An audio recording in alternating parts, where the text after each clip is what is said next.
할머니 확인해 보니 같이 오신 1103호분들 아주 깊게 영원히 깨지 마시고요. 며느리는 상냥하게 웃으며 제 입에 보라색 주스를 들이밀었습니다. 그 역겨운 약 냄새를 맡는 순간 저는 깨달았습니다. 이것들이 돈 때문에 나를 죽이려고 하는구나.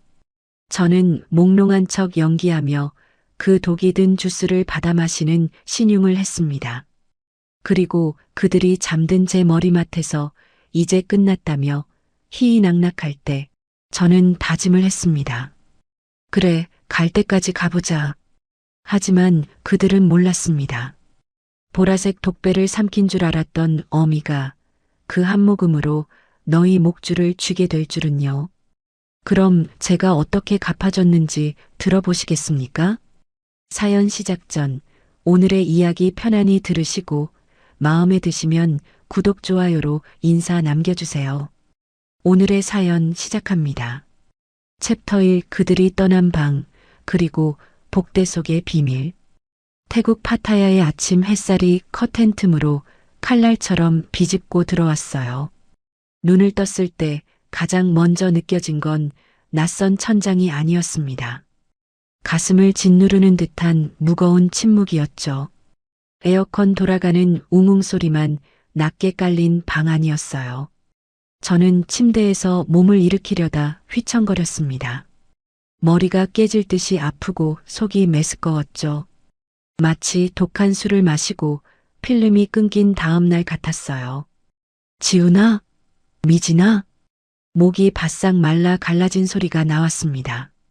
대답은 없었죠.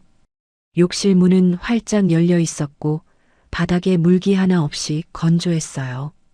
불길한 예감이 등줄기를 타고 차가운 뱀처럼 기어 올라왔습니다. 저는 비틀거리는 다리를 억지로 움직여 거실로 나갔어요. 텅 비어 있었습니다. 어젯밤 우리가 앉아서 과일을 깎아 먹던 테이블 위가 너무 깨끗했죠. 설마. 저는 떨리는 손으로 협탁 서랍을 열어보았어요. 없었습니다. 제 핸드폰도 지갑도 그리고 여권이 들어있다던 그 갈색 가죽 가방도 감쪽같이 사라졌죠. 마치 처음부터 저 혼자 이 방에 있었던 것처럼 그 아이들의 흔적은 지우개로 지운 듯 깨끗했습니다. 심장이 발밑으로 쿵 하고 떨어지는 것 같았어요. 저는 맨발로 호텔 방문을 열고 복도로 뛰쳐나갔습니다. 복도 끝에서 청소 카트를 밀고 오던 직원이 저를 보고 놀란 토끼 눈을 했죠. 말도 통하지 않는 타국 땅에서 저는 손짓 발짓을 섞어가며 외쳤어요. 마이 선, 아들 어디 갔어? 직원은 곤란하다는 표정을 짓더니 프런트로 전화를 걸었습니다. 잠시 후 한국말을 조금 할 줄 아는 직원이 올라왔어요. 그 직원의 입에서 나온 말은 제 75년 인생을 송두리째 부정하는 사형 선고나 다름없었죠. 할머니 확인해 보니 같이 오신 1103호분들 오늘 새벽 5시에 체크아웃 하셨어요. 공항 택시 불러서 가셨습니다. 새벽 5시였어요. 지금 시계 바늘은 오전 11시를 가리키고 있었습니다. 비행기를 탔다면 이미 한국 하늘 위에 떠 있을 시간이었죠. 아이고. 저는 그 자리에 털썩 주저앉았어요.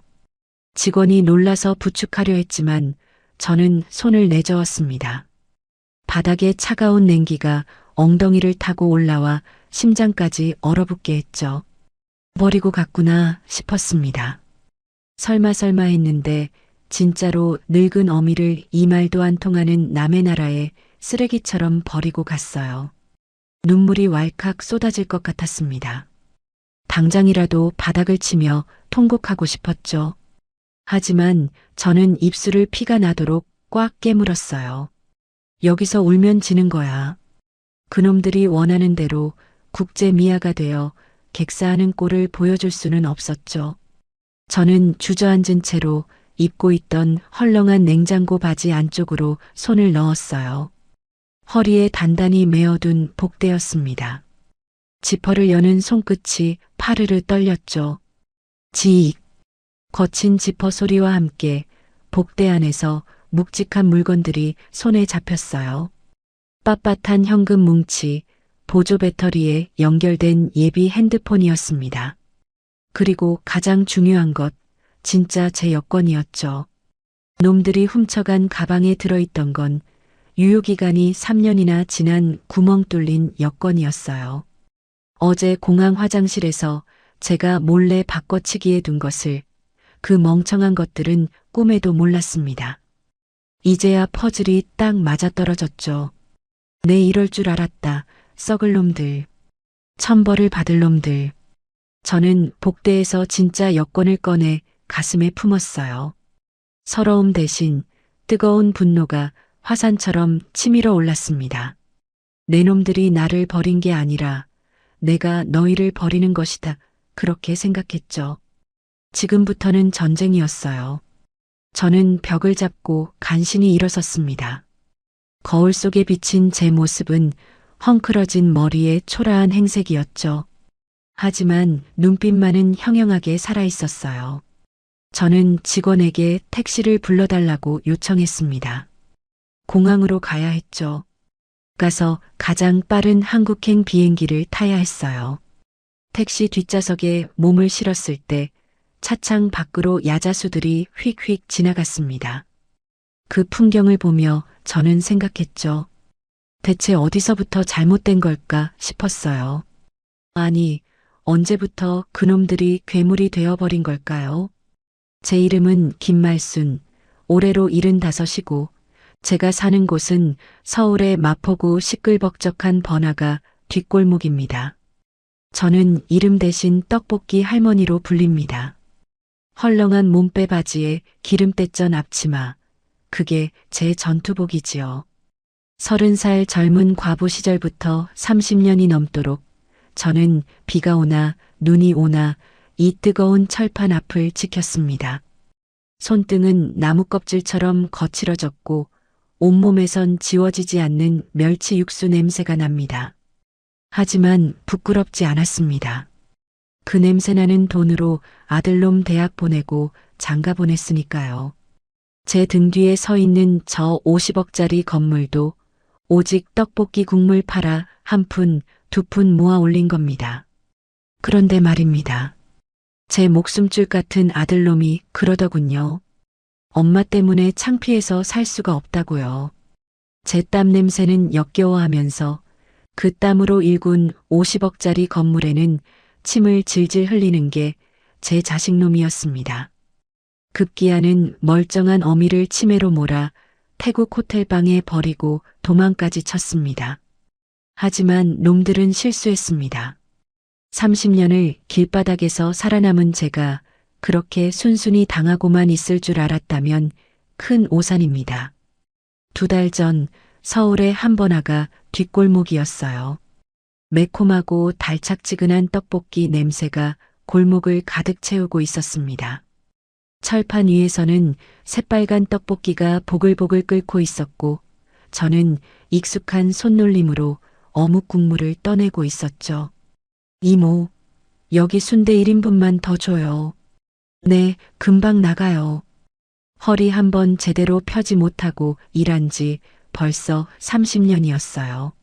남들은 건물주가 되어서 무슨 고생이냐고 이제 그만 쉬라고들 했습니다. 하지만 저에게 이 분식집은 단순한 장사가 아니었죠. 남편 먼저 보내고 갓난쟁이 아들놈 업고 나와서 악착같이 살아낸 제 인생 그 자체였어요. 이 떡볶이판 닦아가며 번 돈으로 아들 대학 보내고 장가 보내고 이 뒤에 서 있는 5층짜리 상가 건물까지 올렸습니다. 그때였습니다. 골목 입구에서 요란한 경적 소리가 들려왔죠. 빵, 빵. 사람들이 놀라 길을 비키자 번쩍거리는 흰색 고급 세단 한 대가 제 분식집 바로 앞에 멈춰 섰어요. 운전석 문이 쾅 열리더니 잔뜩 찌푸린 얼굴의 아들 지훈이가 내렸습니다. 조수석에서는 며느리 미진이가 선글라스를 낀 채 도도하게 내렸죠. 아니, 엄마. 내가 전화 좀 받으라고 했잖아. 지훈이가 다짜고짜 소리를 질렀어요. 손님들이 떡볶이를 먹다 말고 깜짝 놀라 쳐다보았습니다. 저는 행주로 손을 닦으며 아들을 달랬죠. 장사하느라 못 들었다. 웬일이냐, 이 시간에? 웬일은 무슨, 엄마, 제발 이 구질구질한 장사 안 하면 안 돼? 내가 창피해서 얼굴을 들고 다닐 수가 없어. 건물주 엄마 둔덕 좀 보나 했더니 맨날 떡볶이 국물 냄새나 풍기고 지훈이는 멀쩡한 분식집 문을 발로 걷어찼습니다.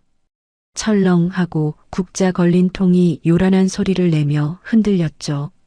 며느리 미진이는 코를 막고 손부채질을 하며 거들었어요.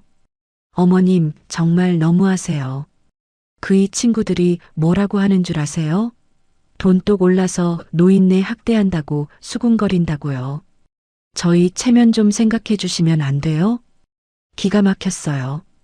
내 돈으로 산 차 타고 내 돈으로 산 명품 가방 들고 와서 한다는 소리가 고작 체면 타령이라니요. 가슴 한구석이 욱신거렸습니다.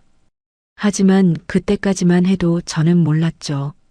이 철없는 투정이 단순한 부끄러움 때문이 아니었다는 것을요. 놈들의 눈독은 떡볶이가 아니라 제 등 뒤에 서 있는 50억짜리 건물을 향해 있다는 것을 말입니다. 그날 아들의 눈빛은 묘하게 흔들리고 있었어요.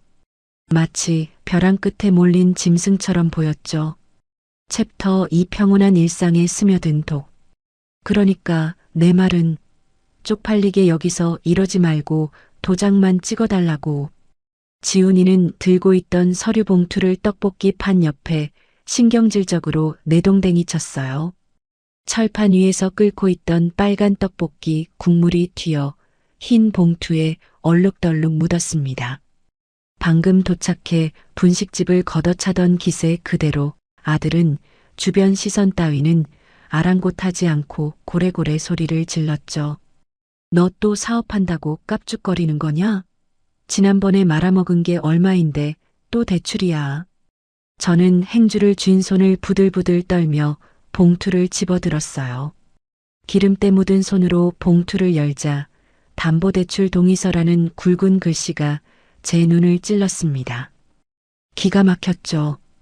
이 떡볶이 판 닦아가며 번 돈으로 대학 보내고 장가 보냈더니 이제는 제 노후가 달린 5층 건물까지 내놓으라는 겁니다. 이번엔 진짜야. 이번에 투자하는 건 무조건 대박이라고. 이 건물 담보로 딱 5억만 융통해줘. 1년 안에 이자까지 쳐서 갚을게. 엄마, 나 엄마 하나뿐인 아들이잖아. 아들의 눈빛이 순간 애원하듯 바뀌었어요. 하지만 저는 그 눈 뒤에 숨겨진 탐욕을 보았습니다. 저놈에게 저는 어머니가 아니라 그저 말 잘 듣는 현금 인출기일 뿐이었죠. 저는 봉투를 구겨서 아들 가슴팍에 던져버렸어요. 꿈도 꾸지 마라.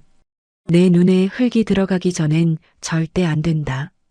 빚쟁이한테 쫓겨서 길바닥에 나앉아봐야 정신을 차리지. 아, 엄마. 지훈이가 팔을 휘두르며 대들려 하자 옆에서 명품 가방을 껴안고 서 있던 며느리 미진이가 급하게 아들의 팔을 잡았습니다. 미진이는 코를 찡그리며 손부채질을 하던 태도를 싹 바꾸고 저를 보며 억지로 입꼬리를 올렸어요. 눈은 전혀 웃고 있지 않은 소름 끼치는 미소였죠. 여보, 그만해요. 어머님도 생각할 시간이 필요하시겠지. 가자. 아들은 씩씩거리며 차에 올라탔고 미진이는 꾸벅 고개를 숙여 인사를 하고는 뒤따라 탔어요. 흰색 세단이 굉음을 내며 골목을 빠져나가는 뒷모습을 보며 저는 긴 한숨을 내쉬었습니다. 가슴 한구석이 돌덩이를 얹은 듯 답답했죠. 그때까지만 해도 저는 몰랐어요. 그날 미진이의 그 싸늘한 미소가 끔찍한 계획의 시작이었다는 것을요. 그 일이 있고 며칠 뒤였습니다. 평소라면 코빼기도 안 비치던 며느리가 양손 가득 쇼핑백을 들고 집으로 찾아왔어요. 화려한 꽃무늬 원피스를 입고 진한 향수 냄새를 풍기며 현관을 들어서는 모습이 왠지 모르게 낯설었죠. 어머님 계세요? 저 왔어요. 네가 웬일이냐? 저는 거실 소파에 앉아 TV를 보던 채로 퉁명스럽게 물었어요. 미진이는 식탁 위에 가져온 것들을 주섬주섬 꺼내 놓았습니다. 값비싸 보이는 한약 박스와 처음 보는 색색깔의 건강 음료들이었죠. 어머님, 지난번에 저희가 너무 심했죠? 그이가 사업 때문에 스트레스를 받아서 그래요. 제가 잘 타일렀어요. 이건 어머님 드시라고 사온 보약이랑 비타민 주스예요. 요새 어머님 기력이 너무 없어 보이셔서요. 미진이는 살갑게 웃으며 주스병 하나를 땄어요. 보라색 액체가 찰랑거리는 컵을 제 앞으로 내밀었습니다. 이게 몸에 그렇게 좋대요. 특히 머리 맑게 하는데 최고라던데. 어서 드셔보세요. 됐다. 쓴 거 싫다. 아유, 하나도 안 써요. 달달해요. 제가 어머님 생각해서 큰돈 주고 사온 건데 성의를 봐서라도 한 모금만 하세요. 네. 미진이는 컵을 제 입가에 바짝 들이밀었어요. 거절하기가 민망해서 저는 컵을 받아 단숨에 들이켰습니다. 달짝지근하면서도 끝맛이 묘하게 비릿했죠. 마치 쇠 냄새 같기도 하고 오래된 약 냄새 같기도 한 맛이 혀끝에 남았어요. 잘하셨어요, 어머님. 매일 오전에 와서 제가 챙겨드릴게요. 분식집 나가시더라도 건강은 챙기셔야죠. 미진이는 빈 컵을 받아들고 싱크대로 가서 씻었습니다.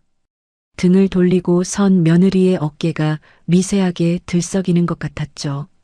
그게 웃음을 참는 것인지 긴장해서 떠는 것인지 그때는 알지 못했어요.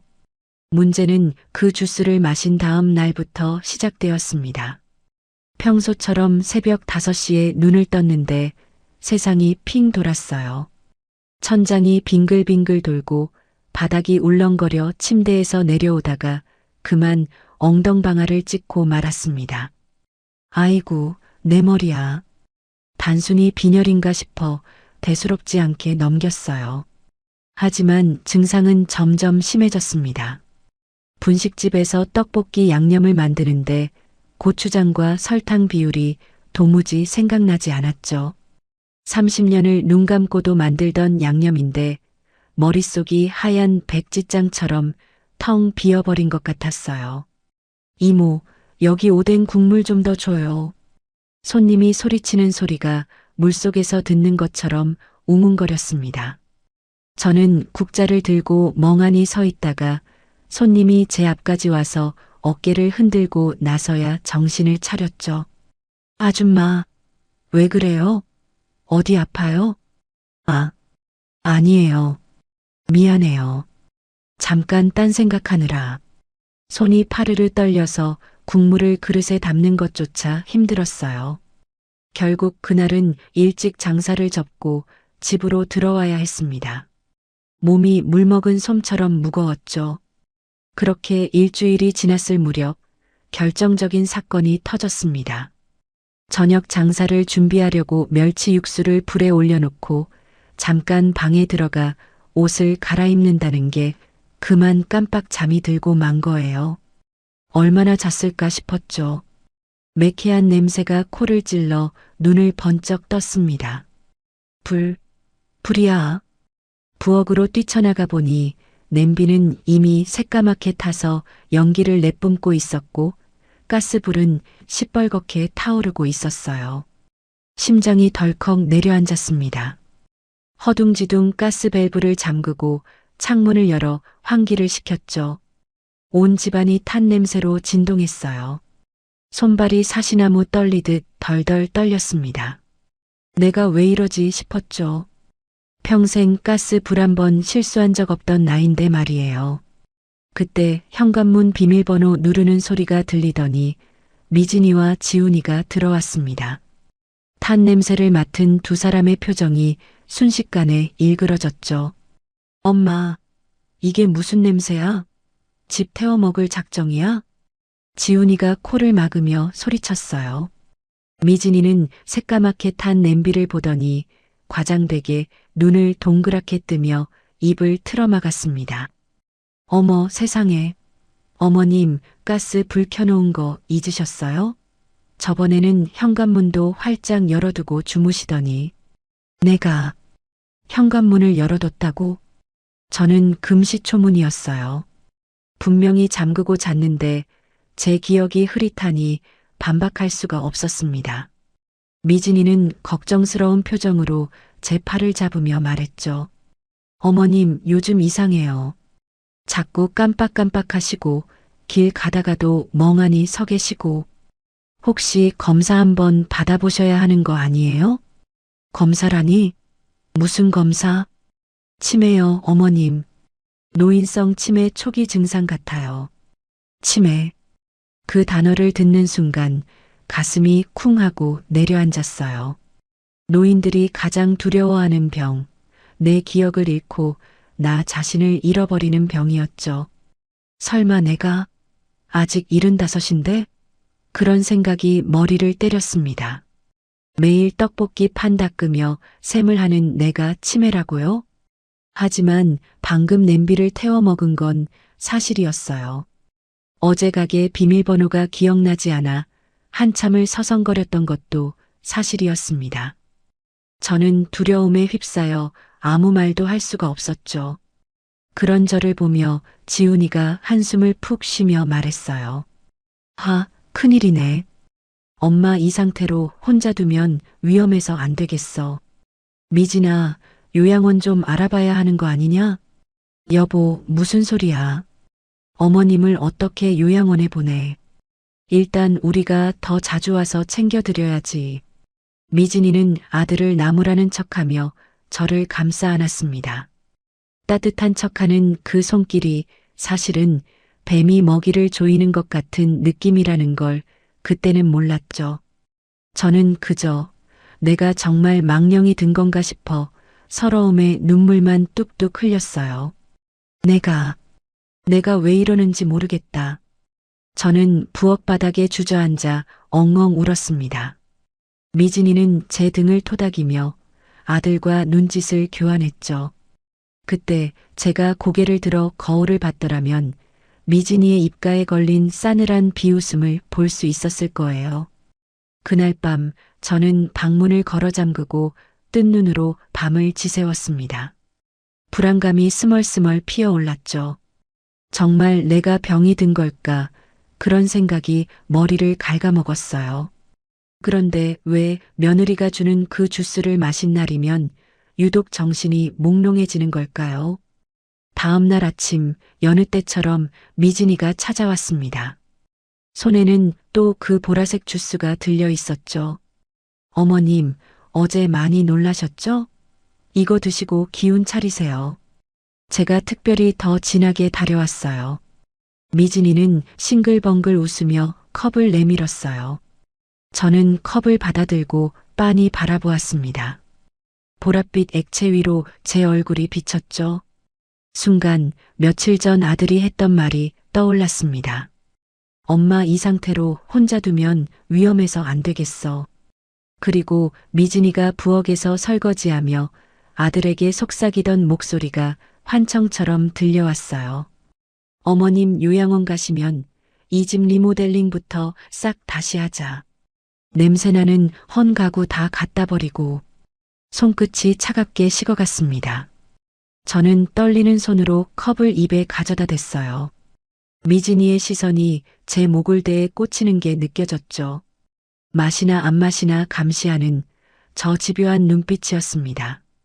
어머님, 안 드세요? 미진이가 재촉했어요. 저는 꿀꺽하고 주스를 삼켰습니다. 아니, 삼키는 척하며 입안에 머금었죠. 나 화장실 좀 다녀오마. 저는 입을 막은 채 급하게 화장실로 뛰어들어갔어요. 문을 잠그자마자 변기에 대고 입에 든 것을 뱉어냈습니다. 보라색 액체가 흰 변기물에 섞여 소용돌이치며 내려갔죠. 거울 속 제 얼굴은 백지장처럼 하얗게 질려 있었어요. 이건 병이 아닙니다. 이건 우연이 아니었죠. 놈들은 지금 멀쩡한 저를 미친 사람으로 만들고 있는 겁니다. 돈 때문에요. 그놈의 건물 때문에요. 저는 찬물로 세수를 하며 거친 숨을 몰아쉬었습니다. 거울 속에 늙은 여자가 무섭게 번득이는 눈으로 저를 노려보고 있었죠. 이제부터 정신을 똑바로 차려야 해요. 호랑이 굴에 들어온 것은 저놈들이 아니라 바로 저였으니까요. 챕터 3 탐욕의 민낯과 위기의 서막. 며칠 뒤 거실 TV에서 흘러나오는 뉴스 소리가 집안의 공기를 차갑게 갈랐어요. 서울시 마포구 일대 재개발 지구 지정 확정, 대규모 상업 지구 조성 계획. 그 뉴스를 보는 순간 소파에 누워있던 지훈이가 스프링처럼 튀어올랐습니다. 마치 로또 1등 당첨 번호를 확인한 사람처럼 눈이 뒤집혀 있었죠. 엄마, 봤어? 우리 동네야.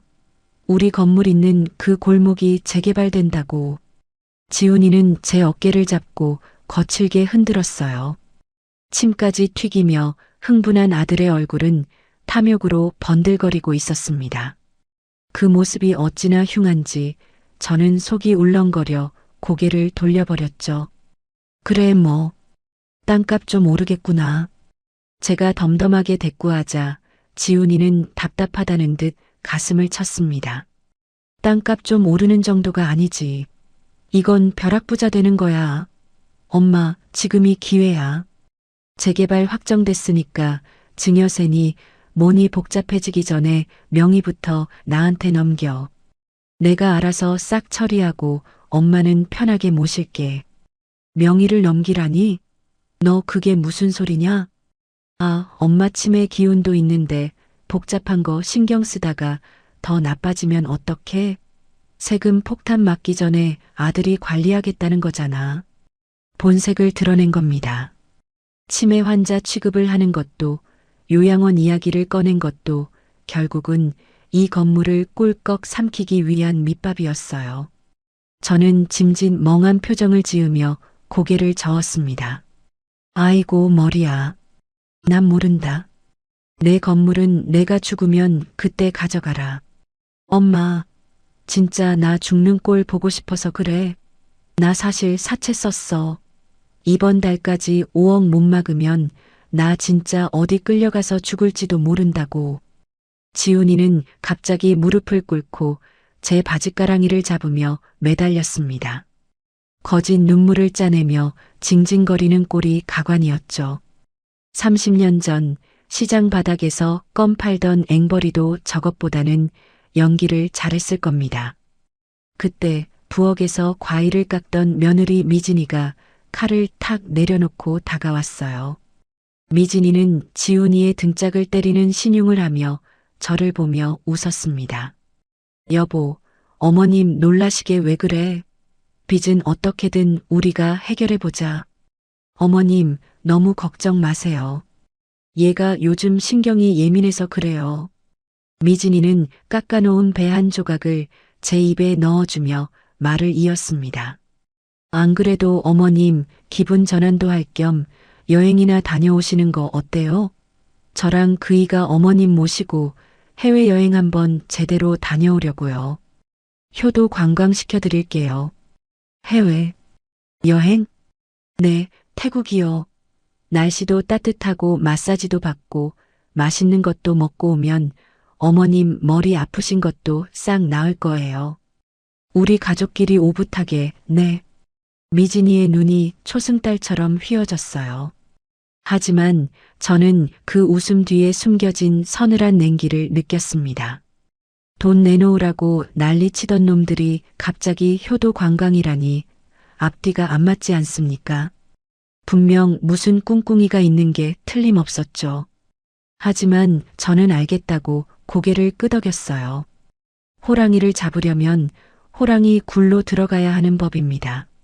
놈들이 무슨 짓을 꾸미는지 알아야 저도 대비를 할 수 있었죠. 그래, 너희가 가자면 가야지. 내 정신이 더 오락가락하기 전에. 제 승낙이 떨어지자마자 지훈이와 미진이는 서로 눈빛을 교환했어요. 마치 걸려들었다라고 말하는 듯한 그 음흉한 눈빛을 저는 놓치지 않았습니다. 사건의 전말을 알게 된 건 그날 밤이었어요. 여행 가기 딱 일주일 전이었죠. 한밤중에 목이 말라 잠에서 깼습니다. 거실로 나가 물을 마시려는데 베란다 쪽에서 웅얼거리는 소리가 들렸어요. 창문이 살짝 열려 있었고 담배 냄새가 매캐하게 들어오고 있었죠. 지훈이었습니다. 저는 숨소리를 죽이고 베란다 창문 밑으로 살금살금 다가갔어요. 발소리가 날까봐 발 뒤꿈치를 들고 벽에 등을 딱 붙였습니다. 아들은 누군가와 통화를 하고 있었습니다. 형님. 네네. 걱정 마십시오. 이번엔 확실합니다. 낮게 깔린 목소리였지만 밤의 정적 속에서는 또렷하게 들렸죠. 네, 다음 주에 태국 갑니다. 거기서 처리하고 올 겁니다. 아니요, 피 볼 일은 없고요. 그냥 거기 두고 올 겁니다. 말도 안 통하고 치맥이 있는 노인네가 거기서 뭘 어쩌겠습니까? 국제 미아되는 거죠, 뭐. 심장이 쿵 하고 내려앉아 바닥을 뚫고 들어가는 것 같았어요. 두고 온다니 그게 무슨 소리입니까? 설마 낳아준 어미를 낯선 땅에 버리고 오겠다는 겁니까? 저는 떨리는 손으로 입을 틀어막았습니다. 비명이 터져 나올 것만 같았죠. 아들의 통화는 계속되었습니다. 네, 서류는 다 준비했습니다. 엄마 인감도장이랑 여권만 제가 챙겨서 귀국할 겁니다. 엄마는 거기서 실종 처리되면 그만이고요. 네, 월요일 아침에 바로 형님 사무실로 가서 도장 찍겠습니다. 잔금 12억 확실하게 준비해 주십시오. 다리에 힘이 풀려 주저앉을 뻔했어요. 겨우 벽을 짚고 버텼습니다. 눈앞이 캄캄해지고 귀에서 삐하는 이명이 들렸죠. 돈 5억, 아니 12억 때문에요. 그 돈 때문에 제 아들놈은 저를 고려장하듯 태국에 갖다 버릴 계획을 세우고 있었던 겁니다. 어머니, 나 엄마 하나뿐인 아들이잖아. 낮에 울며불며 매달리던 아들의 목소리가 귓가에 맴돌았어요. 역겨웠습니다. 토악질이 나올 것 같았죠. 제 뱃속으로 낳아 기른 자식이 괴물이 되어 있었습니다. 저는 간신히 몸을 돌려 안방으로 기어 들어왔어요. 문을 걸어 잠그고 이불을 뒤집어 썼습니다. 온몸이 사시나무 떨리듯 덜덜 떨렸죠. 공포감보다는 뼈에 사무치는 배신감에 치가 떨렸습니다. 그래, 너희가 그렇게 나온다 이거지. 이불 속에서 저는 주먹을 꽉 쥐었어요. 손톱이 살을 파고들어 피가 날 만큼 세게 쥐었습니다. 눈물은 나오지 않았죠. 이미 제 마음속의 모정은 그 순간 바싹 말라버렸으니까요. 저는 베개 밑에 숨겨두었던 제 낡은 폴더폰을 꺼냈습니다. 그리고 익숙한 번호를 꾹꾹 눌렀어요. 신호가 몇 번 가기도 전에 잠긴 목소리에 상대방이 전화를 받았죠. 여보세요? 김 사장님? 이 시간에 무슨 일이세요? 제 분식집 10년 단골이자 저를 친어머니처럼 따르는 박 변호사였습니다. 박 변호사. 잖아? 아닙니다. 깨어 있습니다. 목소리가 왜 그러세요? 무슨 일 있으시죠? 박 변호사의 걱정스러운 목소리를 듣자 참았던 울음이 울컥 목구멍까지 차올랐어요. 하지만 저는 꾹 삼켰습니다.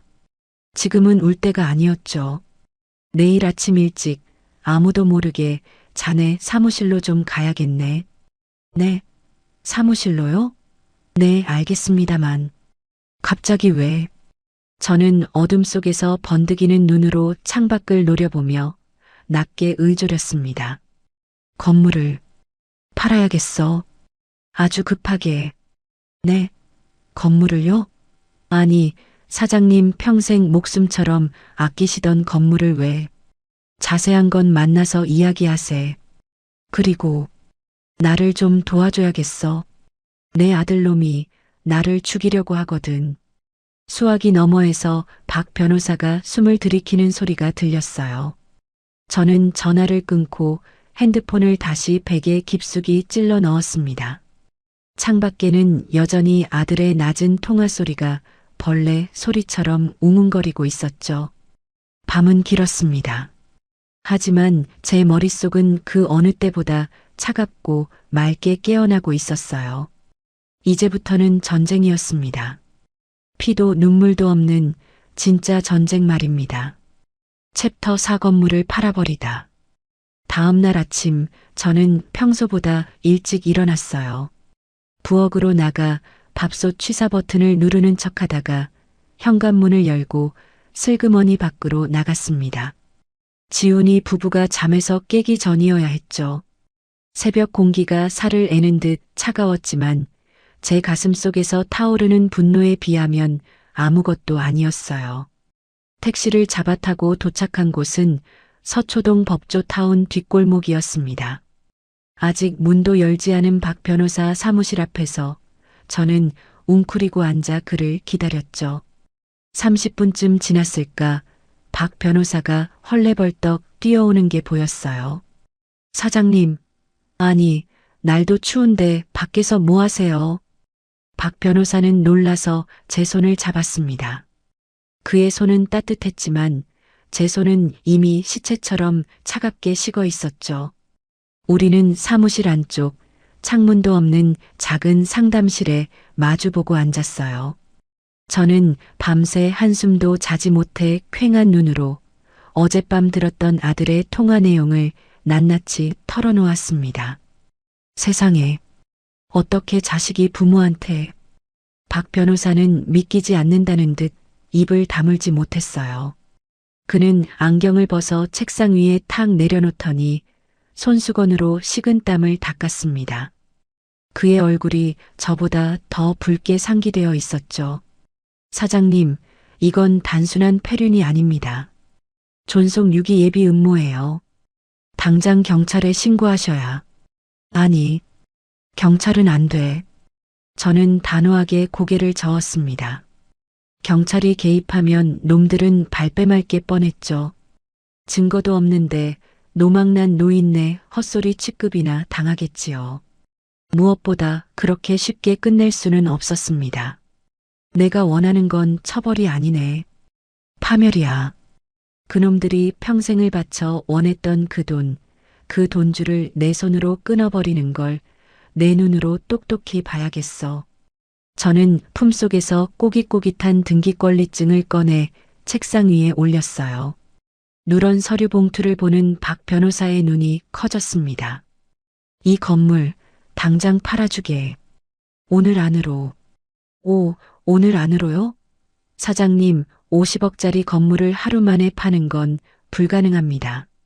금매로 내놓으면 시세보다 훨씬 싸게 던져야 하는데. 상관없어. 40억이든 30억이든 현금으로 바로 꽂아줄 사람을 찾아. 단 조건이 있어. 저는 박 변호사의 눈을 똑바로 쳐다보며 말했죠. 계약은 오늘 하되 소유권 이전 등기는 우리가 태국에 가 있는 동안 넘어가게 해줘. 아들놈이 절대 눈치채지 못하게. 그리고 받은 돈은 전액 즉시 연금 신탁으로 묶어버려. 내가 죽기 전까진 아무도, 심지어 나조차도 해지할 수 없게 말이야. 박 변호사는 잠시 침묵하더니 비장한 표정으로 고개를 끄덕였습니다. 그는 곧바로 전화기를 들고 이곳저곳에 전화를 돌리기 시작했어요. 부동산 큰손들, 투자자들 그의 목소리가 긴박하게 사무실을 울렸죠. 3시간 뒤였습니다. 사무실 문이 열리고 말끔한 양복을 입은 중년 남자가 들어왔어요. 이 구역 재개발 소식을 듣고 눈독을 들이던 투자자였습니다.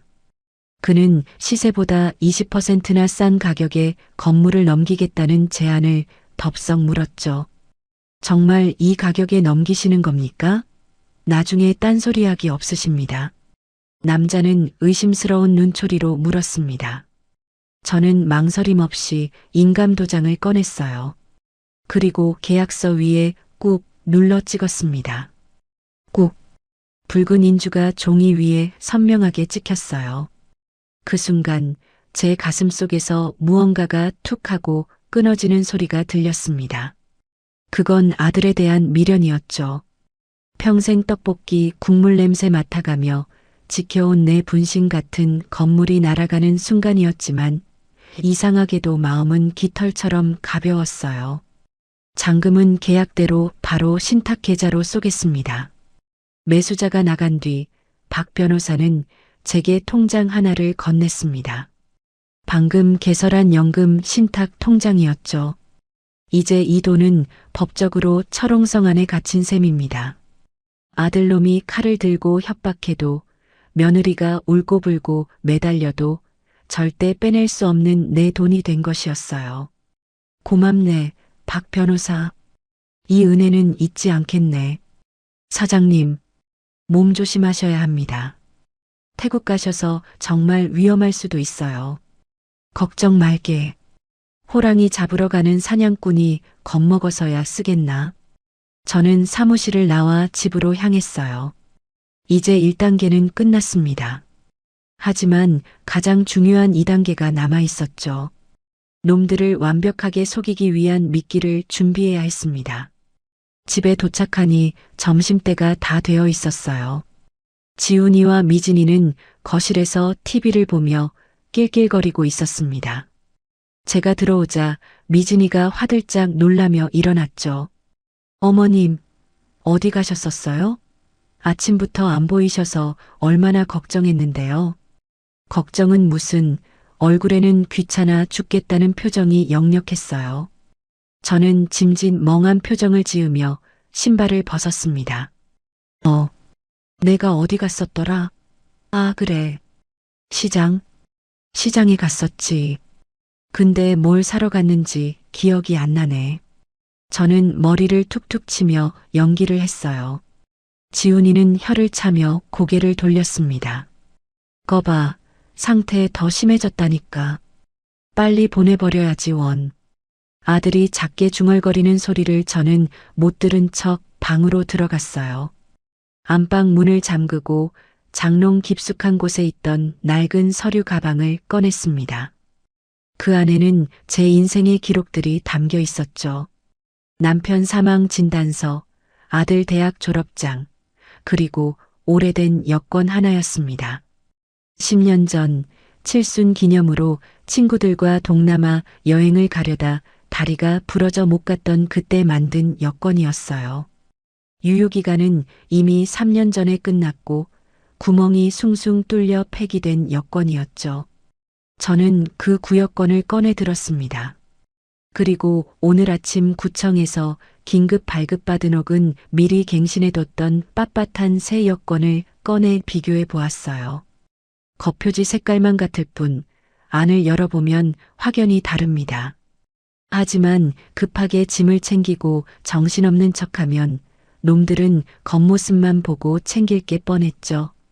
저는 낡은 속옷을 꺼내 안쪽에 주머니를 바느질했습니다. 이른바 복대였어요. 거기에 새 여권과 비상금, 그리고 박 변호사가 챙겨준 예비용 폴더폰을 넣고 허리에 단단히 찼습니다. 그리고 헐렁한 몸빼 바지를 입어 감쪽같이 숨겼죠. 이제 남은 건 미끼를 던지는 일이었어요. 저는 구여권을 제 가방 맨 위, 지갑 바로 옆에 잘 보이게 넣어두었습니다. 누가 봐도 나 여기 있어요 하고 외치는 것처럼 말이죠. 거실로 나가자 미진이가 짐을 싸고 있었습니다. 저는 어린아이처럼 해맑게 웃으며 미진이 옆에 앉았어요. 아가, 우리 언제 가냐? 나 비행기 타는 거 너무 설렌다. 아유, 어머님도 참. 모레 출발이잖아요. 가방은 다 싸셨어요? 응, 다 쌌지. 여권도 여기 맨 위에 잘 넣어놨다. 잃어버리면 안 되니까. 저는 가방을 열어 구여권의 끝자락을 살짝 보여주었습니다. 미진이의 눈이 번쩍 빛났어요. 그녀는 곁눈질로 지훈이에게 신호를 보냈죠. 확인했어라는 눈빛이었습니다. 잘하셨어요, 어머님. 거기는 어머님이 잘 챙기셔야 해요. 저희가 정신없어서 놓칠 수도 있으니까. 지훈이가 비릿한 웃음을 흘리며 말했어요. 그래, 웃어라. 실컷 웃어더라. 그 웃음이 통곡으로 바뀌는 날이 얼마 남지 않았으니까요. 그럼 우리 엄마 떡볶이도 이제 그만 팔고 호강만 하시는 거네? 아들 덕분에? 그럼 내가 엄마 편하게 해준다고 했잖아. 가서 마사지도 받고 푹 쉬어. 푹 쉬라니요. 영원히 돌아오지 말라는 소리로 들렸습니다. 하지만 저는 고개를 끄덕이며 아들의 손을 잡았어요. 따뜻해야 할 자식의 손이 뱀의 가죽처럼 차갑고 끈적하게 느껴졌죠. 그래. 고맙다. 내 새끼. 저는 마음속으로 칼을 갈며 생전 처음으로 아들에게 거짓말을 했습니다. 이것이 놈들에게 속아주는 마지막 연기가 될 거예요. 그날 밤 저는 가방 속에 들어있는 구역건을 보며 중얼거렸어요. 이건 너희가 물미끼야. 이걸 무는 순간 너희는 덫에 걸리는 거야. 창밖에는 비가 추적추적 내리고 있었습니다. 마치 다가올 파국을 예고하듯 천둥 소리가 멀리서 우르릉 울렸죠. 저는 불을 끄고 자리에 누웠습니다. 하지만 눈은 어둠 속에서도 형형하게 빛나고 있었어요. 챕터 5 출국, 그리고 가방 속에 더. 인천공항 출국장 앞은 사람들로 인산인해를 이루고 있었어요. 캐리어를 끄는 바퀴 소리, 들뜬 사람들의 웃음소리가 공항 천장을 웅웅 울렸습니다. 그 소란 속에서도 제 귀에는 오직 제 심장 뛰는 소리만 천둥처럼 들려왔죠. 쿵, 쿵, 쿵. 마치 시한폭탄을 품고 있는 기분이었습니다. 어머니, 가방 저한테 주세요. 제가 들게요. 지훈이가 제 손에 들린 낡은 갈색 가방을 낚아채듯 가져갔어요. 놈의 눈은 가방 지퍼 쪽을 향해 있었습니다. 저는 일부러 어리버리한 표정을 지으며 가방을 놓지 않으려는 신용을 했죠. 아니다. 내 여권 여기 있는데. 내가 들고 있을란다. 아유, 어머니도 참. 정신없어서 잃어버리신다니까요. 제가 보관하고 있다가 비행기 탈 때 드릴게요. 지훈이는 기어이 가방을 빼앗아 갔습니다. 그리고 짐짓짐을 정리하는 척하며 가방 지퍼를 스르르 열었어요. 놈의 시선이 가방 맨 위에 올려둔 초록색 여권에 꽂혔습니다. 그건 어젯밤 제가 일부러 챙겨둔 유효기간이 3년이나 지난 구역권이었죠. 지훈이는 여권 거표지만 슬쩍 확인하고는 입꼬리를 실룩 올렸어요. 안을 펼쳐서 유효기간을 확인할 생각은 하지도 않았습니다. 당연하겠지요. 치매 노인네가 감히 여권을 바꿔치기 했을 거라고는 상상조차 못했을 테니까요. 게다가 놈의 머릿속은 이미 건물을 팔아치울 생각으로 가득 차 있었을 겁니다. 자, 이제 들어가시죠. 미진아, 엄마 잘 모셔. 네, 여보. 어머님, 이쪽으로 오세요. 미진이가 제 팔짱을 끼며 살갑게 굴었어요. 팔에 닿는 며느리의 체온이 소름 끼치게 싫었지만 저는 순한 양처럼 끌려갔습니다. 제 허리춤, 헐렁한 몸빼 바지 안쪽 복대에는 진짜 여권과 박 변호사가 준 비상금이 뜨겁게 숨쉬고 있었죠. 비행기가 이륙하고 5시간 후 우리는 태국 방콕 수완나품 공항에 도착했습니다. 공항 문을 나서자마자 훅 끼쳐오는 열기와 습기가 숨을 턱 막히게 했어요. 마치 거대한 찜통 속에 들어온 것 같았죠. 어휴, 덥다 더워. 엄마, 괜찮아? 차 대기시켜놨어. 바로 호텔로 가자. 지훈이는 미리 예약해둔 승합차 쪽으로 저를 밀어넣다시피 했습니다. 차창 밖으로 낯선 글자들이 적힌 간판들과 야자수가 휙휙 지나갔죠.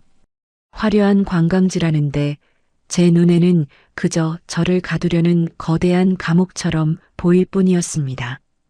우리가 도착한 곳은 파타야의 외진 곳에 있는 허름한 호텔이었어요.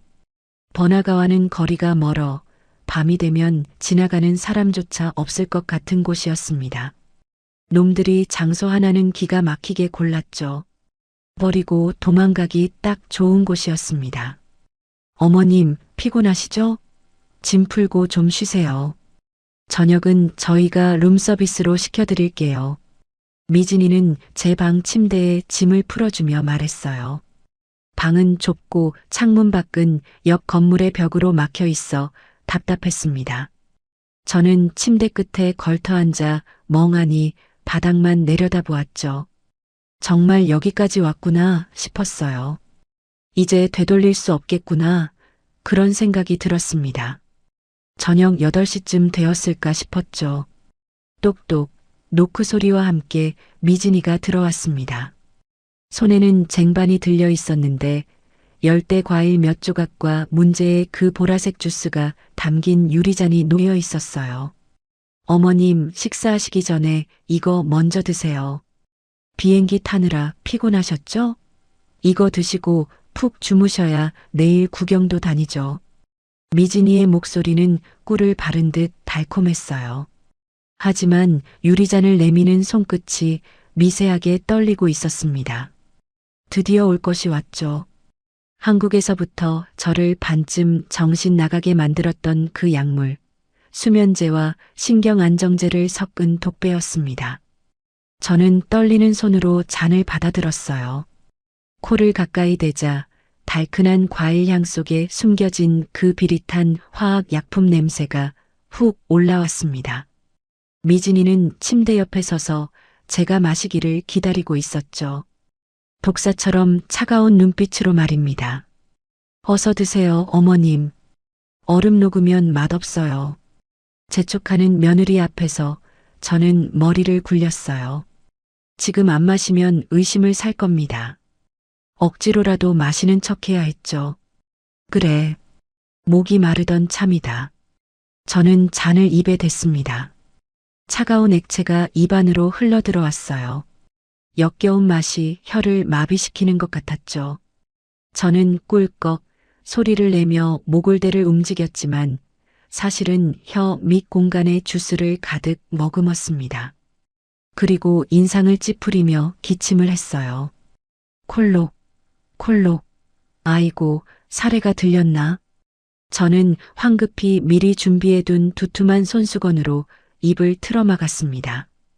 그리고 기침을 하는 척하며 입안에 머금었던 주스를 손수건에 전부 뱉어냈죠. 손수건이 보라색으로 축축하게 젖어들었지만 며느리는 제가 입을 닦는 줄로만 알았을 겁니다.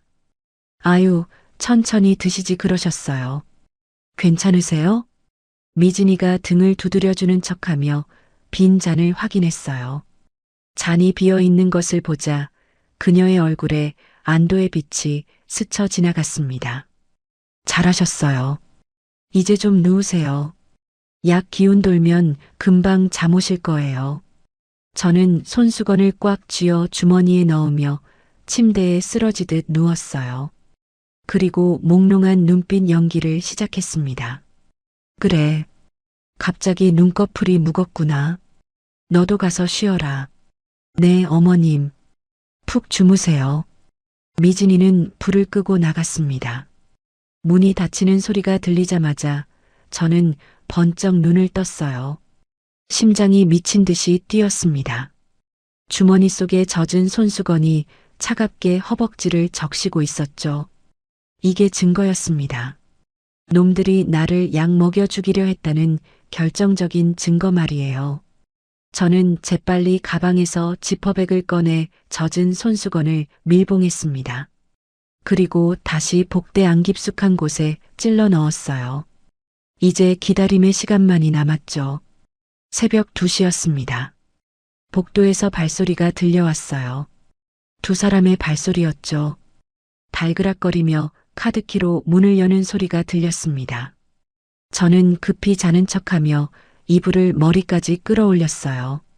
눈을 가늘게 뜨고 실눈으로 상황을 지켜보았습니다. 어둠 속에서 지훈이와 미진이가 들어왔습니다. 그들은 숨소리조차 죽이며 제 침대 곁으로 다가왔죠. 완전히 골아떨어졌네. 약을 2배로 넣었더니 효과가 직방이야. 미진이가 속삭였습니다. 지훈이는 제 코 밑에 손가락을 대보더니 안도한 듯 숨을 내쉬었어요. 다행이다. 빨리 짐 챙겨. 여권이랑 도장만 챙기면 돼. 지훈이는 협탁 위에 놓인 제 갈색 가방을 열었습니다. 그리고 망설임 없이 제가 맨 위에 올려두었던 구여권을 꺼내 자신의 힙색에 넣었죠. 이어서 안쪽 주머니를 뒤져 인감도장 주머니를 꺼냈습니다. 그 도장 역시 제가 파놓은 3,000원짜리 막도장이었어요. 챙겼어. 가자. 어머님 핸드폰이랑 지갑은? 다 챙겨. 돈 한 푼 없어야 꼼짝없이 갇혀있지. 호텔비도 안 냈으니까 내일 아침에 쫓겨날 거야. 길바닥 헤매다가 경찰서나 가겠지 뭐. 지훈이는 제 머리맡에 있던 핸드폰과 지갑까지 싹쓸이에 가방에 쓸어 담았습니다. 소름이 끼쳤어요. 저놈이 정말 내 배 아파 낳은 자식이 맞는가 싶었죠. 짐승도 제 어미한테는 이러지 않을 텐데 말이에요. 여보, 진짜 그냥 가도 돼? 나중에 문제되면 어떡해? 미진이가 살짝 불안한 듯 물었습니다. 지훈이는 코웃음을 쳤어요. 문제는 무슨? 치매 노인이 혼자 나갔다가 길 잃어버렸다고 신고하면 끝이야. 우리가 알리바이 다 만들어놨잖아. 잔금 받고 며칠 뒤에 와서 찾는 척 연기만 좀 하면 돼. 가자, 시간 없어. 비행기 놓치겠어. 2 사람은 뒤도 돌아보지 않았습니다. 마지막 작별 인사도 미안하다는 말 한마디도 없었죠. 그저 쓰레기를 버리고 가는 청소부처럼 가볍게 발걸음을 옮길 뿐이었습니다. 끽, 쿵. 호텔 방문이 닫히는 소리가 정적을 깨뜨렸어요. 복도에서 멀어지는 캐리어 바퀴 소리가 점점 작아졌습니다. 드르륵, 드르륵. 그 소리가 완전히 사라질 때까지 저는 숨조차 크게 쉬지 못했죠. 완벽한 정적이 찾아왔습니다. 저는 천천히 이불을 걷어내고 몸을 일으켰어요. 어둠 속에 홀로 남겨진 방이었습니다. 조금 전까지 아들이 서 있던 자리를 노려보았죠. 그래, 잘 가라. 제 목소리는 떨리지 않았습니다. 오히려 서리처럼 차갑게 가라앉아 있었죠. 가서 꿈을 꾸거라. 50억 건물이 내 손에 들어오는 꿈을. 그 꿈이 산산조각 날 때 너희 표정이 어떨지 내가 아주 궁금하구나. 저는 침대에서 내려와 창가로 갔습니다. 커튼을 젖히자 멀리서 택시 한 대가 호텔을 빠져나가는 불빛이 보였어요. 붉은 미등이 어둠 속으로 사라졌습니다. 이제 그들은 떠났습니다. 가짜 여권과 가짜 도장을 들고 파멸의 길로 들어선 것이었죠. 하지만 저에게는 진짜 여권과 약물이 묻은 손수건, 그리고 놈들의 목소리가 담긴 녹음기가 남아 있었습니다. 저는 복대에서 핸드폰을 꺼냈어요. 박 변호사가 준 예비용 폰이었습니다. 전원을 켜자마자 화면이 밝게 빛났죠. 준비 완료했습니다. 연락 기다립니다. 박 변호사의 문자였습니다. 저는 짧게 답장을 보냈어요. 놈들이 미끼를 물었다. 지금 바로 공항으로 간다. 시계를 보니 새벽 3시가 넘어가고 있었습니다. 아침 첫 비행기를 타려면 서둘러야 했죠. 놈들보다 늦게 도착해서는 안 됩니다. 놈들이 샴페인을 터뜨리기 전에 제가 먼저 도착해서 그 잔을 깨부숴야 했으니까요. 저는 신발끈을 단단히 조여맸어요. 75세 김말순의 인생에서 가장 길고도 치열한 하루가 시작되고 있었습니다. 태국의 습한 밤 공기가 제 뺨을 스치고 지나갔지만 제 눈빛은 그 어느 때보다 뜨겁게 타올랐죠. 챕터 6 엇갈린 귀국과 폭풍 전야. 택시가 방콕 수완나품 공항 고속도로를 질주하고 있었어요. 창밖으로 동이 트며 붉은 해가 떠오르고 있었지만 제 속은 시커멓게 타들어가고 있었습니다. 기사님이 백미러로 힐끔거리며 저를 쳐다봤죠. 하긴 칠순 넘은 노인이 헐렁한 몸빼 바지 차림으로 새벽같이 공항으로 달리니 이상하게 보였겠지요. 공항에 도착하자마자 저는 카운터로 달려갔습니다. 손이 떨려 복대 지퍼가 잘 열리지 않았어요. 간신히 꺼낸 진짜 여권과 빳빳한 현금 뭉치를 내밀었습니다. 코리아, 서울, 패스트, 제일 빠른 거. 짧은 영어였지만 제 눈빛이 얼마나 절박했는지 직원이 서둘러 표를 끊어줬죠. 다행히 아들 부부가 탄 비행기 바로 다음 편 2시간 뒤에 출발하는 비행기에 자리가 있었습니다. 비행기 표를 손에 쥐자 그제야 다리에 힘이 풀려 의자에 주저앉았어요. 기다려라. 내가 간다. 저는 공항 유리창 너머 활주로를 노려보았습니다. 지금쯤 저 하늘 어딘가에서 아들과 며느리는 샴페인을 터뜨리며 축배를 들고 있겠지요. 자신들이 완벽하게 이겼다고 착각하면서 말이죠. 같은 시각 인천국제공항 입국장이었습니다. 지훈이와 미진이는 카트를 밀며 게이트를 빠져나오고 있었어요. 두 사람의 얼굴에는 장거리 비행의 피로보다는 거사를 치르고 왔다는 묘한 흥분감이 감돌았죠. 아, 이제야 살 것 같네. 그 징글징글한 잔소리 안 들어도 되고. 지훈이가 기지개를 켜며 말했습니다. 미진이는 주변을 의식한 듯 선글라스를 고쳤으며 지훈이의 팔을 꼬집었어요. 여보, 입 조심해. 누가 들으면 어떡하려고. 누가 들어? 여긴 한국이고 엄마는 태국 구석탱이에 있는데 지금쯤 호텔에서 쫓겨나서 길바닥 헤매고 있겠지. 아유, 속 시원해. 근데 진짜 괜찮겠지? 나중에 경찰 연락 오면. 걱정 말라니까. 월요일에 잔금 받고 나서 며칠 뒤에 태국 대사관에 전화 한 통만 하면 돼. 어머니가 여행 중에 사라지셨다고 울면서 신고하면 끝이야. 치매 노인 실종 사건이 한두 건이야? 못 찾으면 그만이지. 지훈이는 휘파람까지 불며 주머니에서 핸드폰을 꺼냈습니다. 그리고 저장된 번호를 눌렀죠. 부동산 업자였습니다. 김 사장님, 접니다. 네네, 잘 다녀왔죠. 어머니요? 아, 어머니는 너무 좋으셔서 거기 좀 더 계시겠다고 해서 저희만 먼저 들어왔습니다. 네, 월요일 아침 10시요? 당연하죠. 도장 챙겨서 가겠습니다. 현금 준비 딱 해두십시오. 네. 전화를 끊은 지훈이는 미진이와 하이파이브를 했어요. 10이요. 그들의 눈에는 이미 눈앞에 쌓인 돈다발밖에 보이지 않았죠. 자신들의 등 뒤로 분노의 추격자가 쫓아오고 있다는 사실은 꿈에도 모른 채 말입니다. 토요일 오후 저를 태운 비행기가 인천공항에 착륙했습니다. 익숙한 한국의 공기, 한국 사람들의 웅성거림이 들리자 코끝이 찡해졌어요. 살아서 돌아왔구나 싶었죠. 하지만 감상에 젖을 시간은 없었습니다. 입국장을 빠져나오자 구석진 기둥 뒤에서 모자를 푹 눌러 쓴 남자가 다가왔어요. 박 변호사였습니다. 사장님, 그는 제 손을 덥석 잡았습니다. 제 꼴이 말이 아니었나 봐요. 머리는 헝클어지고 눈은 퀭한 채 며칠 전 입고 나간 옷 그대로였으니까요. 박 변호사의 눈가가 촉촉해졌습니다. 고생하셨습니다. 정말 고생하셨어요. 무사하셔서 다행입니다. 내 몸뚱이는 멀쩡해. 놈들은 들어왔나? 네, 오전에 입국한 거 확인했습니다. 지금쯤 집에서 잔치라도 벌이고 있겠죠. 박 변호사는 저를 자신의 차에 태웠어요.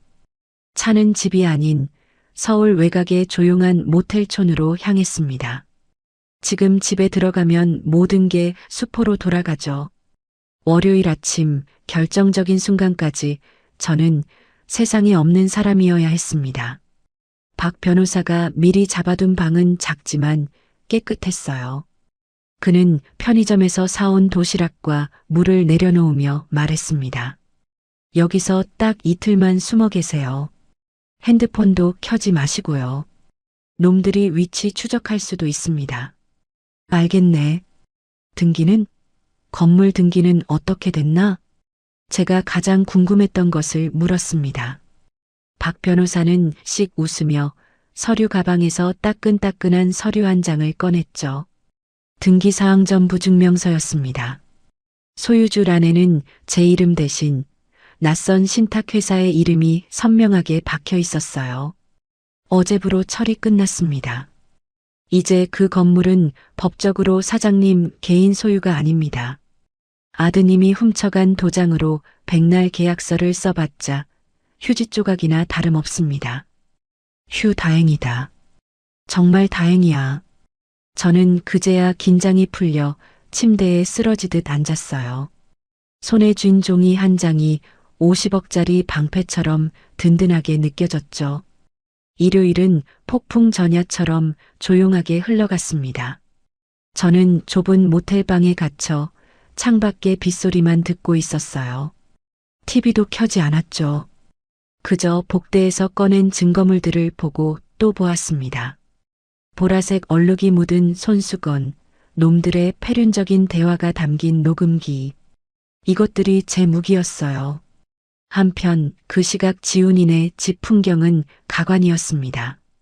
박 변호사가 심어둔 정보통 건물 관리인의 말에 따르면 놈들은 벌써부터 김칫국을 마시고 난리가 났다고 했죠. 여보, 나 이참에 차 바꿀까? 벤츠 신형 나왔던데. 아유, 차가 문제야? 강남 아파트부터 알아봐야지. 우리 이제 건물주도 아니고 현금 부자야. 현금 부자. 거실에 배달 음식을 잔뜩 시켜놓고 술판을 벌이고 있다는 소식을 전해 들었습니다. 심지어 친척들에게 전화를 돌려 연기까지 시작했다고 해요. 네, 고모님. 어머니는 태국이 너무 좋으시다고 한 달 살기 하고 오신대요. 네네, 건강하세요. 걱정 마세요. 기가 막혀서 웃음도 나오지 않았습니다. 그래, 실컷 즐겨라 싶었죠. 그 술맛이 내일 아침이면 쓰디쓴 독배가 될 테니 말이에요. 그리고 운명의 월요일 아침이 밝았습니다. 저는 새벽같이 일어나 목욕 재개를 했어요. 거울 속에 비친 제 얼굴은 여전히 주름지고 초라했지만 눈빛만은 30년 전 분식집을 처음 열던 그날처럼 도끼로 가득 차 있었죠. 저는 박 변호사가 준비해준 깔끔한 정장으로 갈아입었습니다. 평소엔 불편해서 입지도 않던 옷이었지만 오늘만큼은 전투복이었습니다. 오전 9시 박 변호사의 차가 모텔 앞에 섰어요. 준비되셨습니까, 사장님? 가세. 내 인생 찾으러. 차는 강변북로를 타고 서울 시내로 질주했습니다. 차창 밖으로 보이는 한강 물결이 오늘따라 거세게 일렁였죠. 제 마음도 덩달아 일렁거렸습니다. 자식을 내 손으로 잡으러 가는 길이었어요. 그 길이 꽃길일 리 없겠지만 가야만 했습니다. 그래야 저도 살고 저 썩어 빠진 아들놈의 정신머리도 고쳐놓을 수 있을 테니까요. 도착했습니다. 차는 낯익은 부동산 사무실 앞에 멈췄습니다. 유리 통창 너머로 희희낙낙하며 웃고 있는 지훈이와 미진이의 모습이 보였어요.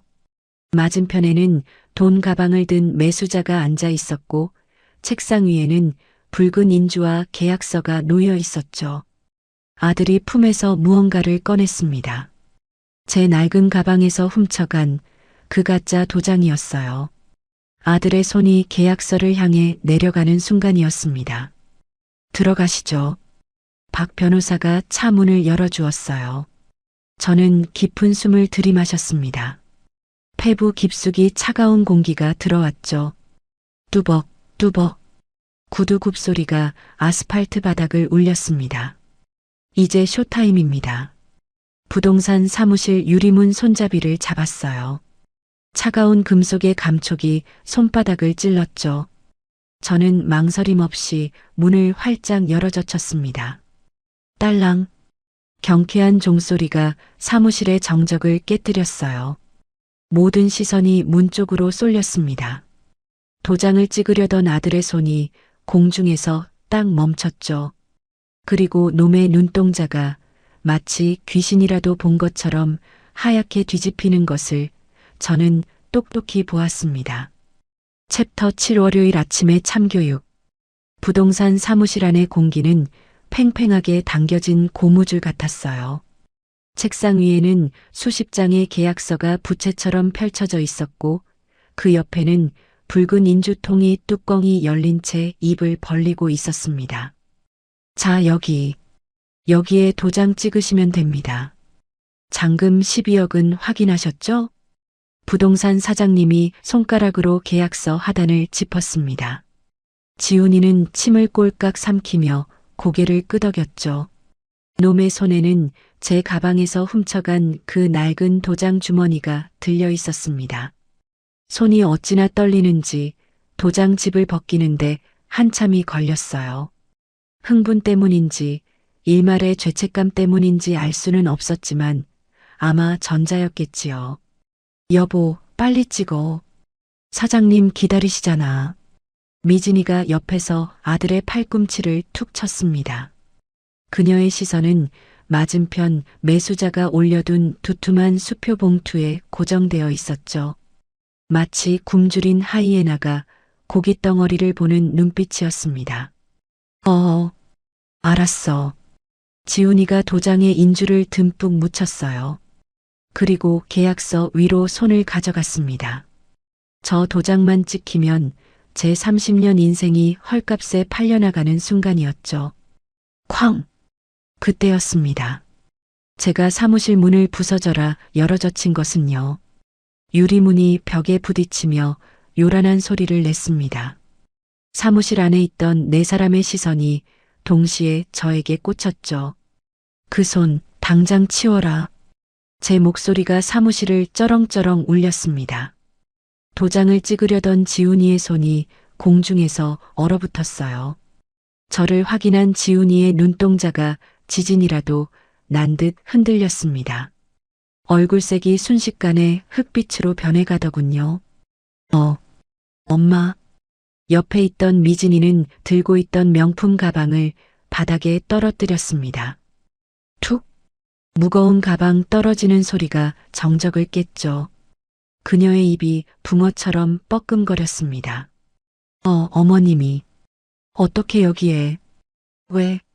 태국 길바닥에서 객사했을 줄 알았는데 살아서 걸어 들어오니 귀신이라도 본 것 같으냐? 저는 또각또각 구두 굽소리를 내며 그들 앞으로 걸어갔어요.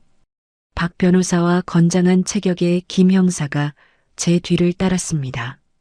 지훈이는 사색이 되어 자리에서 벌떡 일어났죠. 그리고 본능적으로 도장을 등 뒤로 감췄습니다.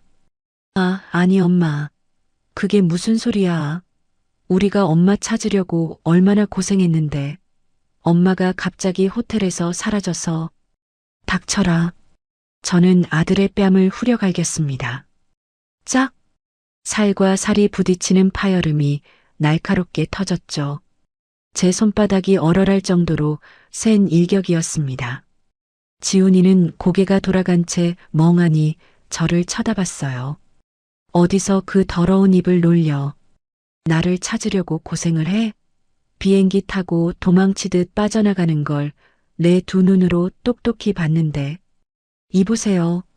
이게 무슨 일입니까? 계약 안 하실 거예요? 영문을 모르는 매수자가 화를 내며 소리쳤습니다. 저는 매수자를 향해 서류 봉투 하나를 던졌어요. 박 변호사가 미리 준비해둔 등기사항전 부증명서였습니다. 이 계약 못합니다. 아니, 애초에 할 수가 없어요. 뭐라고요? 매수자가 서류를 훑어보더니 인상을 팍 찌푸렸습니다. 신탁? 소유자가 신탁회사로 넘어가 있잖아. 이게 뭐야? 당신들 나한테 사기치려고 했어? 매수자가 자리를 박차고 일어나 지훈이의 멱살을 잡았습니다. 지훈이는 캑캑거리며 발버둥 쳤죠. 아, 아니에요. 그럴 리가 없어요. 엄마, 이거 뭐야? 엄마가 나한테 준다고 했잖아. 엄마가 치매라서 기억을 못하는 거야. 끝까지 거짓말이었습니다. 끝까지 저를 미친 사람 취급하며 빠져나가려 발버둥 쳤죠. 그 모습이 너무나 추해서 오히려 차분해지더군요. 치매? 그래, 내가 치매라고 치자. 그럼 이건 어떻게 설명할 거냐? 저는 주머니에서 녹음기를 꺼냈습니다. 그리고 재생 버튼을 눌렀어요. 치익. 거기서 처리하고 올 겁니다. 말도 안 통하고 치맥이 있는 노인네가 거기서 뭘 어쩌겠습니까? 국제 미화되는 거죠. 아들의 목소리가 사무실 스피커를 통해 적나라하게 흘러나왔습니다. 지훈이의 얼굴이 백지장처럼 하얗게 질렸어요. 미진이는 다리에 힘이 풀렸는지 바닥에 주저앉았습니다. 그리고 하나 더. 저는 지퍼백에 밀봉된 보라색 얼룩이 묻은 손수건을 꺼내 책상 위에 올렸습니다. 네가 나한테 먹인 그 주스 여기 다 뱉어왔다. 병원에서 성분 분석 다 끝냈어. 수면제랑 동물한테나 쓰는 마취제 성분이라더라. 며느리라는 년이 시어머니한테 마약을 먹여? 어머님, 그게 아니라. 미진이가 사시나무 떨듯 떨며 제 바지가랑이를 잡으려 했어요. 저는 발을 빼며 차갑게 내려다보았습니다. 마지막으로 저는 지훈이가 등 뒤에 숨기고 있던 도장을 낚아챘습니다. 그리고 바닥에 패대기 쳤어요. 도장이 대구르르 굴러가 구석에 처박혔습니다. 그거 역전 앞 도장 파는 집에서 3,000원 주고 판 막도장이다. 진짜 인감은 여기 내 가슴 속에 있고 모든 것이 드러났습니다. 거짓말, 폐륜, 사기, 그리고 살인 미수까지요. 사무실 안은 무거운 침묵에 휩싸였습니다. 그 정막을 깬 건 김 형사의 건조한 목소리였죠. 박지훈 씨, 이미진 씨, 당신들을 존속 유기 미수 사문서 위조 및 동행사, 마약류 관리에 관한 법률 위반, 그리고 사기 미수 혐의로 긴급 체포합니다. 철컥. 차가운 금속음과 함께 아들의 손목에 수갑이 채워졌습니다. 미진이의 손목에도 은팔찌가 채워졌어요. 그제야 현실을 자각한 두 사람은 미친 듯이 울부짖기 시작했습니다. 엄마, 내가 잘못했어. 한 번만 봐줘. 나 감옥 가기 싫어. 어머님, 살려주세요. 시키는 대로 다 할게요. 우리 애는 어떡해요?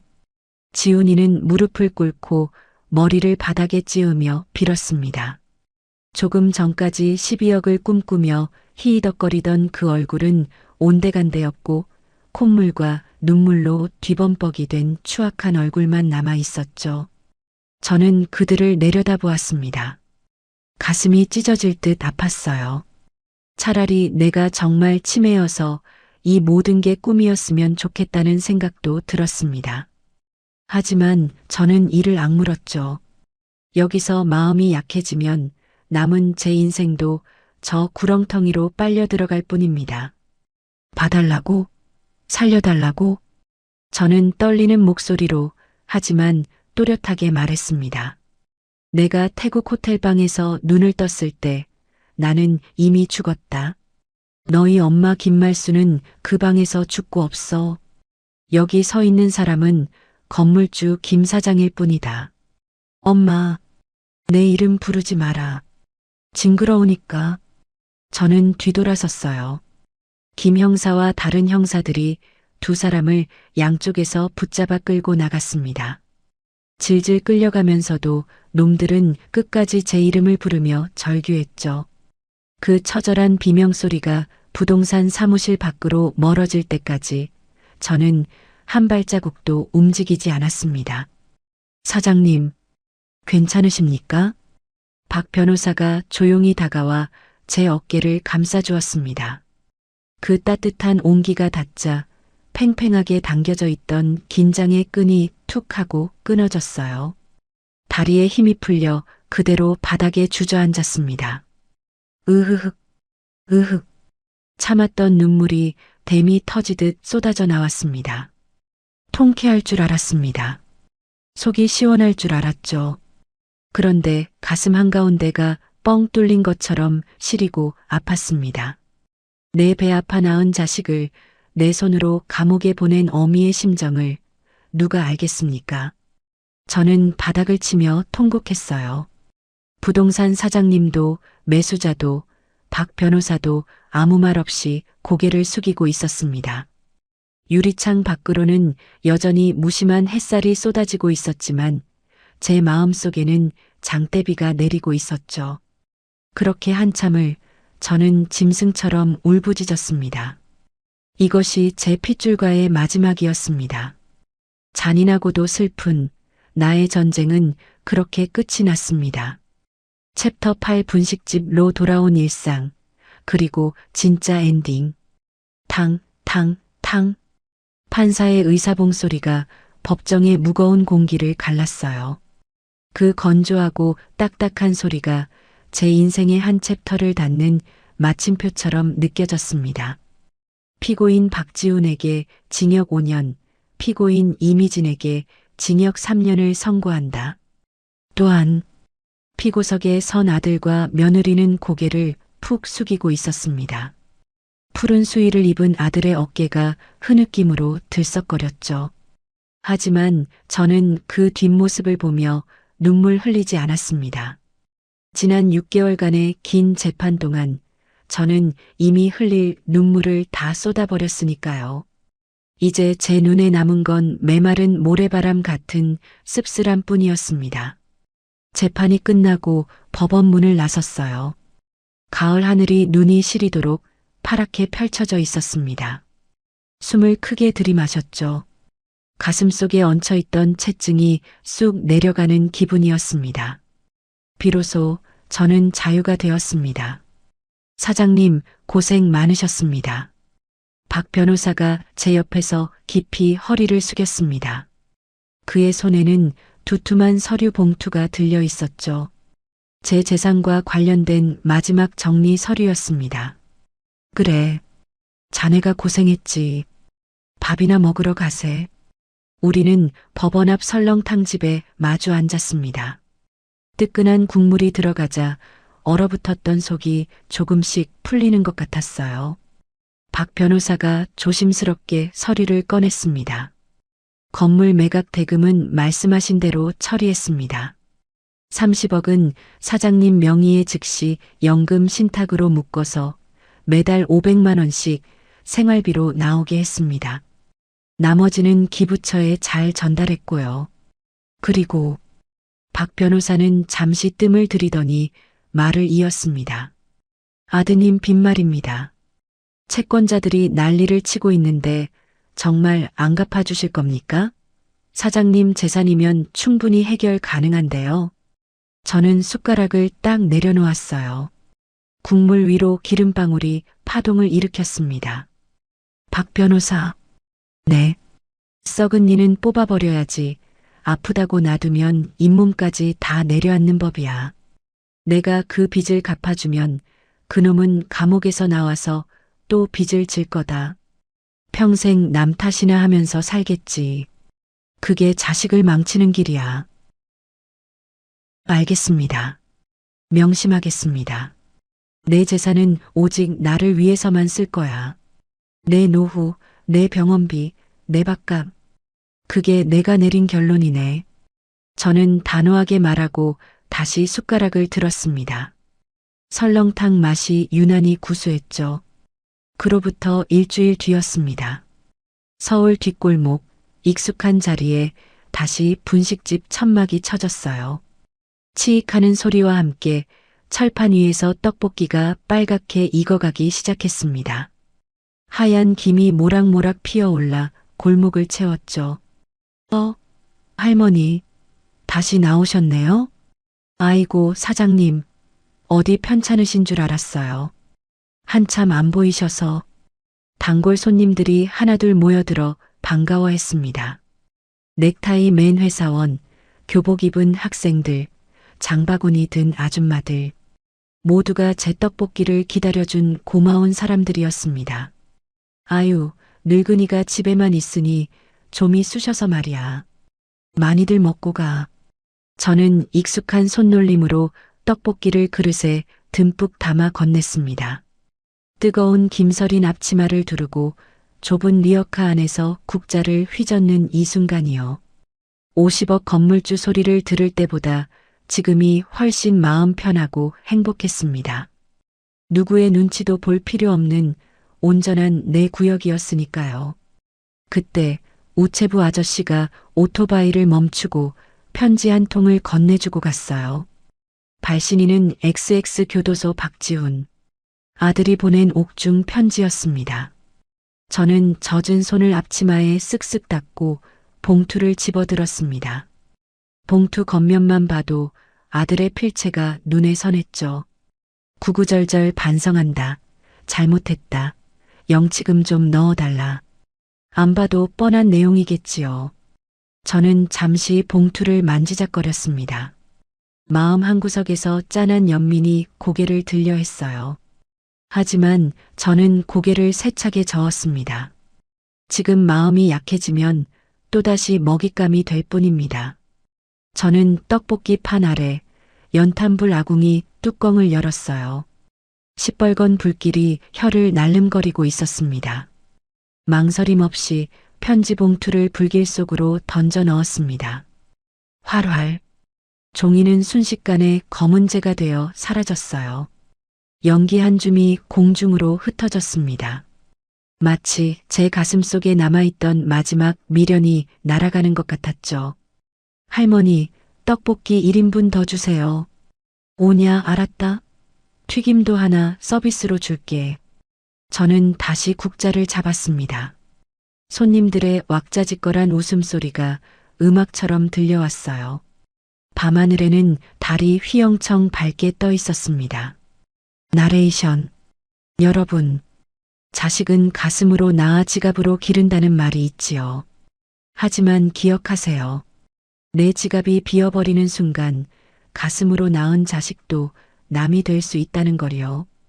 다 퍼주고 껍데기만 남지 마세요. 끝까지 내 것을 쥐고 있어야 내 존엄도 지킬 수 있습니다. 건물은 팔아버렸지만 저는 제 인생을 다시 샀습니다. 오늘 먹는 이 떡볶이가 참 맵고도 달달하네요. 제 인생처럼 말입니다. 이야기를 듣고 많은 생각이 드셨을 것 같습니다. 흔히 자식에게 다 퍼주고 빈 껍데기만 남는다는 말이 있죠. 하지만 오늘 주인공 김말순 할머니는 그 껍데기가 되는 대신 썩은 살을 도려내고 당당하게 자신의 삶을 되찾으셨습니다. 물론 내 배 아파 낳은 자식을 제 손으로 끊어내는 심정이 오죽했겠습니까? 하지만 할머니의 마지막 대사처럼 건물이나 돈보다 더 중요한 것은 바로 내 인생의 존엄을 지키는 일일 것입니다. 노후의 행복은 자식이 가져다 주는 것이 아니라 굳건한 내 두 다리로 서 있을 때 비로소 지켜진다는 사실을 다시 한번 깨닫게 됩니다. 지금 이 순간에도 자식 걱정, 노후 걱정에 잠 못 이루는 분들이 계신다면 부디 말순 할머니의 용기를 떠올리며 힘을 내셨으면 좋겠습니다. 여러분의 인생은 누군가의 부모로서가 아니라 그 자체로 가장 빛나고 소중하다는 걸 잊지 마세요. 남은 인생은 눈치 보지 말고 오직 나 자신을 위해 즐겁고 건강하게 사시길 진심으로 응원합니다. 이야기를 끝까지 들어주신 분이 계시다면 잘 들었다고 댓글 하나만 남겨주세요. 감사합니다.